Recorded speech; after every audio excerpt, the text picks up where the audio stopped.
కేసీఆర్‌ని చూసుకునే తెలంగాణ ఉద్యమం అనేది స్టార్ట్ అయ్యింది అని చెప్పేసి కూడా ప్రజల్లో ఫస్ట్ ఉన్న నమ్మకం కేసీఆర్ మీద. కానీ కేసీఆర్ మీద మీకు రాను రాను అంటే మొదట కేసీఆర్‌ని చూసినప్పుడు మీ ఒపీనియన్ ఏంటి? మధ్యలో మీరు ఆయనతో జర్నీ చేస్తున్నప్పుడు కేసీఆర్ మీద ఒపీనియన్ మారింది. ఫర్దర్‌గా ఫైనల్‌కి వచ్చేటప్పటికి ఒక ఒపీనియన్‌కొచ్చారు. అసలు మొదట కేసీఆర్‌ని చూసినప్పుడు మీకేమనిపించింది?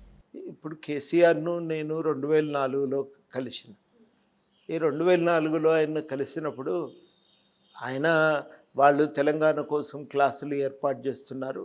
మేము వెళ్ళి తెలంగాణ గురించి మాట్లాడాలని నిర్ణయించుకున్నాం.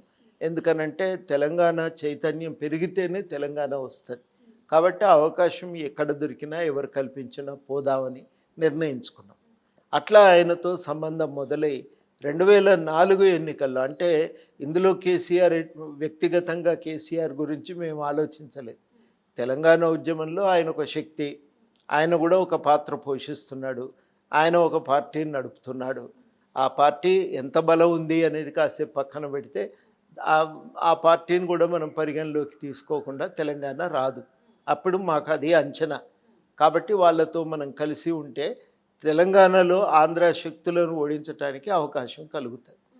అది మేము అప్పటికి అనుకున్న నిర్ణయం. అందుకనే 2004 ఎన్నికల్లో టీఆర్ఎస్ అప్పుడు కాంగ్రెస్ అలయన్స్ను గెలిపించండి, తెలంగాణ వాదానికి ప్రజల మద్దతు ఉన్నదనే విషయాన్ని తెలియజెప్పండి అని మేము ప్రచారం చేసినాం.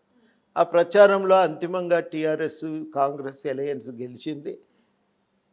అప్పుడు సమైక్యవాదాన్ని నెత్తినేసుకున్న టీడీపీ అది చిత్తుగా ఓడిపోయింది.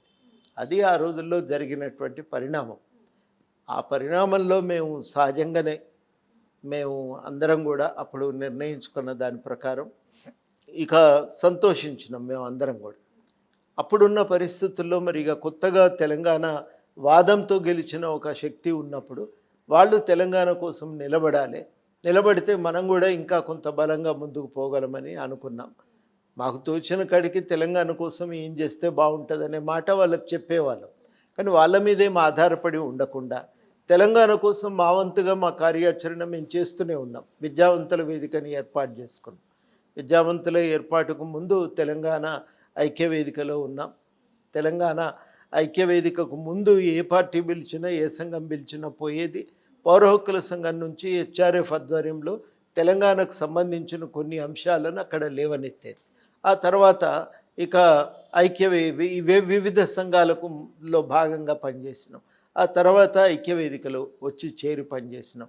చివరకు మేమే 2004 తర్వాత విద్యావంతుల వేదికని ఏర్పాటు చేసి విరివిగా పల్లెల్లో తిరిగినాం.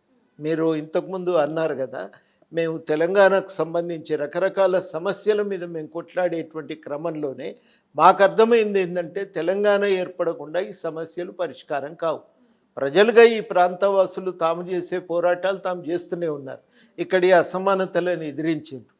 ఒక న్యాయమైనటువంటి సమాజాన్ని నిర్మించే ప్రయత్నంలో తమ వంతు పోరాటం తాము చేస్తూనే ఉన్నారు.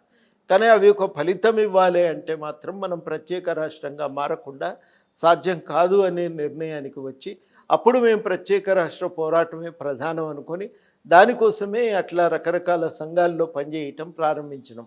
పౌర హక్కుల ఉద్యమంలో ఉంటూ ఇవన్నీ చేయటం మొదలుపెట్టి చివరాఖరికి మేము విద్యావంతుల వేదికను ఏర్పాటు చేసి ఇక విస్తృతంగా అప్పుడు మేము చేసింది ఈ వేదికల ద్వారా భావవ్యాప్తి, తెలంగాణ ఆవశ్యకత ఏంది, ఏ రంగాల్లో తెలంగాణకు అన్యాయం జరిగింది, ప్రత్యేక రాష్ట్రాన్ని సాధించుకుంటే మనకు కలిగే ఫలితం ఏంది, ఇవి మేము ప్రధానంగా దృష్టి పెట్టినటువంటి అంశాలు.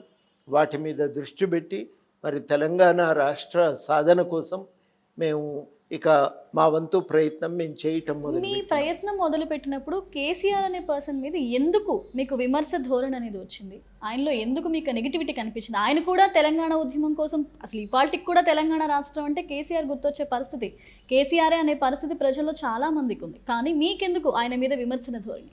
ఇప్పుడు ఆనాడు ఉన్న పరిస్థితుల్లో నేను అనేది 2004 తర్వాత 2000 మేము ఆ మాటకు వస్తే 96 నుంచి పనిచేస్తున్నాం. ఇంకా 89 నుంచి తెలంగాణ వాదులతో కలిసి తిరుగుతున్నాం. అర్థం చేసుకునే ప్రయత్నం, దానికి సంఘీభావంగా మా వంతు మద్దతు ఇస్తున్నాం. 96 తర్వాత నుంచి తెలంగాణ కోసం మా వంతు పోరాటం మేము చేయటం మొదలుపెట్టినాం. ఇక ఇదే ప్రధానమైన కార్యక్రమంగా నెత్తినేసుకున్నాం. అప్పటి నుంచి జరిగిన ఒక పర్యవసానం ఏంటంటే తెలంగాణ అనే దాని గురించి మేము నిలబడి పోరాటం చేస్తున్న క్రమంలోనే ఇక సహజంగా ఆయనతోనేమి వ్యతిరేకత ఘర్షణ లేదు. ఆయన మంచి అనలేదు, మేము చెడు అనలేదు. మేము అనుకున్నది ఏంటంటే ఆయన కూడా తెలంగాణ కోసం పనిచేస్తున్నాడు, మనమందరం కలిసి పనిచేయకపోతే తెలంగాణ రాదు. అప్పటికి ఉన్న అభిప్రాయం అది.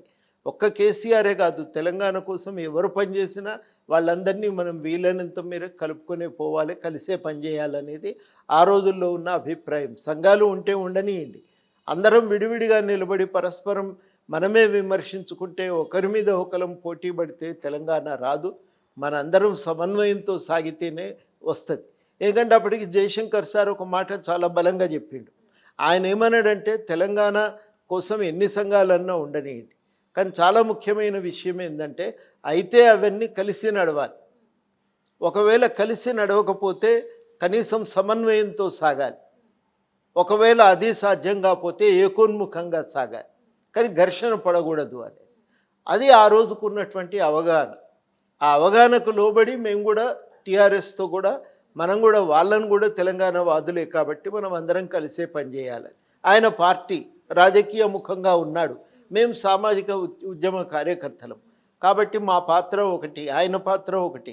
ఒక రాజకీయ రంగంలో ఉన్న వ్యక్తి లేకుండా తెలంగాణ సాధ్యం కాదు. అప్పుడే కాంగ్రెస్ అధికారంలోకి వచ్చింది. వాళ్ళేమో అధికారంలో ఉంటూ తెలంగాణ రావాలని చాలా సమస్యల మీద బయట చేస్తున్న ఈ పోరాటాలకు మరి మద్దతు రావాలి కదా. రాజకీయంగా ఈ విషయాన్ని లేవనెత్తగలిగేటువంటి శక్తులు కూడా కావాలి. కాబట్టి ఒక సామాజిక వేత్తలుగా, ఒక ప్రజా సంఘంలో పనిచేసేటువంటి వ్యక్తులుగా మేము ఆ రాజకీయ ముఖంగా నిలిచినటువంటి కేసీఆర్తో ఆ రకంగా సంబంధాలను కలిగే ఉన్నాం. ఆ రోజు పరిస్థితి అది. మేము ఈ విషయం ఏదో దాని తర్వాత తెగదెంపులు చేసుకున్నామని కాదు, ఆ సంబంధాలను కొనసాగించాలనేదే మా ఆలోచన. ప్రజా సంఘాలుగా మనం బయట ఉందాం, ప్రభుత్వానికి ప్రజల తరఫున నిరంతరము ప్రజల ఆకాంక్షలను వ్యక్తీకరించే ప్రయత్నం చేద్దాం. అదేవిధంగా ప్రభుత్వ రంగంలో ఉన్నటువంటి పార్టీతోని మనం ప్రజలకు ఉండేటువంటి సమస్యల పరిష్కారం కోసం నిలబడదాం. కానీ అప్పటికి టీఆర్ఎస్ వైఖరిలో మార్పు వచ్చింది, మా వైఖరిలో మార్పు రాలేదు. టీఆర్ఎస్ వైఖరిలో ఏం మార్పు వచ్చిందంటే ఇంతకాలం అందరినీ కలిసినాం, ఎవరు వచ్చినా కలుపుకొని పోయినాం, ఇప్పుడు మాకెవరు అవసరం లేదు, ఇంకో సంఘం కూడా బయట అవసరం లేదు. ఏదన్నా ఉంటే టీఆర్ఎస్లో చేరండి, టీఆర్ఎస్లో కలిసి పనిచేయండి, టీఆర్ఎస్లో లేకపోతే మాకు వ్యతిరేకమే, మీరు మాతోనన్నా ఉండాలి లేకపోతే మాకు వ్యతిరేకులన్నా అయి ఉండాలి.